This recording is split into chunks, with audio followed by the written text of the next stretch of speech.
ഞാൻ ഒരു അഞ്ച് കുട്ടിയുണ്ട് അത്ര തീവ്രമായ ഇഷ്യൂസ്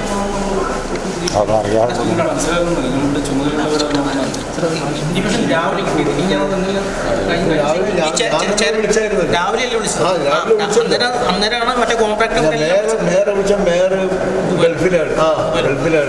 അദ്ദേഹം പറഞ്ഞു എല്ലാ കാര്യവും ഏർപ്പാടാക്കിയിട്ടുണ്ട് നിങ്ങൾ കോൺട്രാക്ടറെ വിളിച്ച് വരുത്തി അതിനുശേഷം കോൺട്രാക്ടറെ കൊണ്ട് അവിടെ കക്കാടും സാധനം കയറ്റിക്കൊണ്ട് വന്ന ആ ഒരു ഡിലേ ആണ് പുള്ളി പറഞ്ഞത് അത് 10:45 11 മണിക്ക് കഴിഞ്ഞിട്ടാണ് എനിക്ക് ഇൻഡിവിഷൻ കിട്ടിയത്. വിഷയം ഞാൻ ഡിപ്പാർട്ട്മെന്റ് പ്രശ്നം എന്താ വെച്ചാൽ ഇവിടെയുള്ളവർക്ക് അറിയാം വിറക് തീരാൻ സാർ. അത് എന്താ വെച്ചാൽ നമ്മളിപ്പം അയാൾ ഇപ്പം പറയണ്ട ഡിപ്പാർട്ട്മെന്റ് തലത്തിൽ അന്വേഷിച്ചാൽ അവിടുന്ന് മന്ത്രി ഓഫീസിൽ ചോദിക്കുന്നത് വിറക് തീരാൻ വേണ്ടി പോകുന്നുണ്ടെന്ന് അറിയാം. അപ്പോൾ വിറക് വേണമെന്നറിയാം, അത് എങ്ങനെ പ്രൊക്യൂർ ചെയ്യണമെന്ന് അറിയണം. ഇപ്പം നിലവിൽ ടെൻഡർ ഇല്ലെങ്കിൽ കോൺട്രാക്ട് പീരീഡ് ഇല്ലെങ്കിൽ അതെങ്ങനെ അതിനുള്ളൊരു സംവിധാനം ഉണ്ടാക്കണം, ഇത്രയും സംവിധാനം ഉണ്ടാക്കണം. ഇത്രയും ഡിലേ ആവാനുള്ള കാരണം എന്താണെന്നുള്ള ഉൾപ്പെടെയുള്ള ഒരുപാട് പ്രശ്നമുണ്ട്. ഇതിന് ഒരുപാട് ദുരൂഹതയുണ്ട്. അതിപ്പോൾ വകുപ്പ് തലത്തിലൊരു അന്വേഷണം നടത്തിയിട്ട് അന്നേരം മനസ്സിലാവും. ശരി, ഇനിയിങ്ങനെ ഒരു പരാതി ഉണ്ടാവില്ല, അത് ശ്രദ്ധിച്ചോ.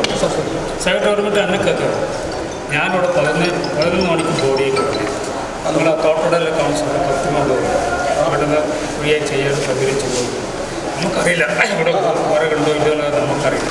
ഇവിടെ വന്നപ്പോൾ ഇവിടെ ചാർജില്ലാതെ ഉദ്യോഗസ്ഥർ ഒരാളിവിടെ ഇരിക്കുന്നു.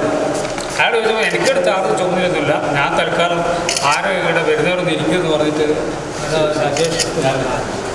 സംസാരിച്ചു പറഞ്ഞിട്ട് അയാൾക്കൊരു ഉത്തരവാദിത്തമില്ല, ഒന്നുമില്ല. എന്താ ചെയ്യേണ്ടത്, എങ്ങനെ ചെയ്യണം എന്നാൽ ഇടുന്നെങ്കിൽ ഒരു സോഴ്സിങ് പറഞ്ഞാന്ന് പറയുമ്പോൾ അയാൾക്ക് കൃത്യമായി അതിനെപ്പറ്റി പറയാൻ പറ്റില്ല. അപ്പോൾ ആർക്ക് നമ്മൾ വന്നതിന് ശേഷം വിറക് വായിച്ച 3 ബോഡിയുടെ വന്നു. അവർക്ക് എങ്ങനെ വിവരം കിട്ടി നമുക്കറിയില്ല. ഇവിടെ പത്രവാർത്തയോ കാര്യങ്ങളോ ഒന്നും ആക്കിയില്ല. ഈ കൗൺസിൽ എന്ന് പറഞ്ഞാൽ നമ്മൾക്ക് പറഞ്ഞിട്ടില്ല. ഇവിടെ വന്നിരുന്ന് ഇവരോടൊക്കെ കുറേ വർത്താനം കാര്യങ്ങളൊക്കെ നമ്മൾ പറഞ്ഞു. അയാൾ നിസ്സഹായിട്ട് ഇങ്ങനെ വിറക് കൊണ്ടുവന്ന ആൾ പേരെഴുതിയിട്ടുണ്ട്. നമ്മൾ ആദ്യം ഒന്ന് ഇത്തിരി വെയിറ്റ് ചെയ്തു. ആരും ഇപ്പം ഒരു ഗുഡ്സോട്ടോന്ന് വിറക് വന്നിട്ടുണ്ട്. അവിടുത്തെ കൗൺസിലർ വിളിച്ച് പറഞ്ഞ് കൗൺസിലർ കൊണ്ടുവന്നതാണോ അല്ല കോർപ്പറേഷൻ്റെ കെയർ ഓഫിൽ കൊണ്ടുവന്നതാണോ ഒന്നും അറിയില്ല. സംഗതി ഇപ്പം നിങ്ങൾ ബോഡി ഇവിടെ വെച്ചിട്ടുണ്ട്. അപ്പോഴാണ് നിങ്ങൾ ഇവിടെ വണ്ടി വന്ന് കാണുന്നത്. ഇതാ ഇവിടുത്തെ അവസ്ഥ. അറ്റ്ലീസ്റ്റ് ബോഡി ഇല്ലെങ്കിൽ വിറകില്ലെങ്കിൽ ഒന്നിക്ക് വരുന്ന ആൾ ഓരോ കൊണ്ടുവരും, അല്ലെങ്കിൽ എന്തെങ്കിലും ഒരു സംവിധാനം ആക്കണം. ഒരു അറിയിപ്പുകൾ വാസ്തവത്തിൽ കേട്ടുകേൾവിയില്ലാത്ത സംഭവമാണ് ഇവിടെ ഉണ്ടായിക്കൊണ്ടിരിക്കുന്നത്. ഒരു മൃതശരീരവുമായിട്ട് ഒരു ആംബുലൻസ് ഇവിടെ വരികയാണ്. ആ ആംബുലൻസിലുള്ളത് ഈ മരണപ്പെട്ട മനുഷ്യൻ്റെ മകനും കുടുംബാംഗങ്ങളുമാണ്. എന്നിട്ട് അവർ ആംബുലൻസിൽ 2 മണിക്കൂർ നേരം ഈ പൊരി വെയിലത്ത് AC ഇല്ലാത്ത ആംബുലൻസിൽ കാത്തിരിക്കുകയാണ്. ഇതൊരു കേസ് മാത്രമാണ്. അങ്ങനെ 4 കേസുകളാണ് ഇവിടെ വന്നത്. നമ്മുടെ നാട്ടിൽ എവിടെയെങ്കിലും ഇത്തരം ഒരു സംഭവം ഉണ്ടാവുമെന്ന് പറയാൻ വേണ്ടി കഴിയില്ല. ഈ കണ്ണൂർ കോർപ്പറേഷൻ എന്ന് പറയുന്നത് കെടുകാര്യസ്ഥതയുടെ അഴിമതിയുടെ കേന്ദ്രമായി മാറിയിരിക്കുന്നതിൻ്റെ ഏറ്റവും വലിയ ഉദാഹരണമാണിത്. ഇപ്പോൾ വിറക് ടെൻഡർ നടപടികൾ സ്വീകരിക്കുന്നതിൽ വൈകിട്ടുണ്ടെന്നാണ് മനസ്സിലാവുന്നത്. ടെൻഡർ നടപടികൾ പൂർത്തീകരിച്ച് കഴിഞ്ഞിട്ട് ടെൻഡർ അവാർഡ് ചെയ്യാൻ വേണ്ടി ഇങ്ങനെ എന്ത് നെഗോസിയേഷനാണ് നടത്തുന്നത് എനിക്ക് മനസ്സിലാവുന്നില്ല.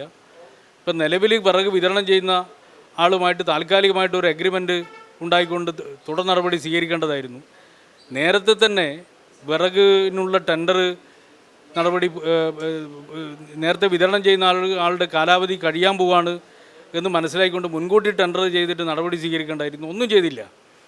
ഒന്നും ചെയ്യാതെ വിറക് ക്ഷാമം ഉണ്ടാക്കിയിട്ട് തൽക്കാലം ഇങ്ങനെ എങ്ങനെയെങ്കിലും ഒപ്പിക്കുക എന്നുള്ളൊരു സമീപനമാണ് സ്വീകരിച്ചിട്ടുള്ളത്.